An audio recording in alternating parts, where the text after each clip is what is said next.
ఒక్క తెల్ల వెంట్రుకను లాగేస్తే మరిన్ని తెల్ల వెంట్రుకలు వస్తాయా? ఇది నిజమేనా?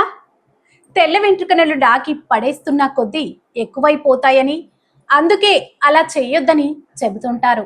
అందరూ చెబుతున్నారు సరే, కానీ ఇందులో నిజముందా? దీనిపై చాలా సందర్భాలలో డెర్మటాలజిస్టులు క్లారిటీ ఇచ్చేస్తారు.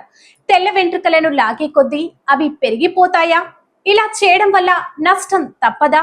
నిపుణులు ఏం చెబుతున్నారో ఓసారి వివరంగా తెలుసుకుందాం. అద్దంలో చూసుకునేటప్పుడు ఒక తెల్ల వెంట్రుక కనిపించగానే అందరూ చేసే పని వెంటనే ఆ వెంట్రుకను లాగిపడేయడం. ఇది అందరికీ అలవాటైపోయింది. అయితే ఇలా చేసిన ప్రతిసారి ఇంట్లో పెద్దవాళ్ళు వారిస్తారు. అలా ఒక్క వెంట్రుక తీసేస్తే ఇంకా ఎక్కువ వస్తాయని బెదిరిస్తారు. నిజానికి ఈ భయం చాలా మందిలో ఉంది.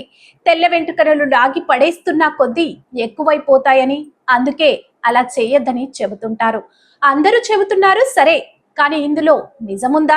దీనిపై చాలా సందర్భాలలో డెర్మటాలజిస్టులు క్లారిటీ ఇచ్చారు.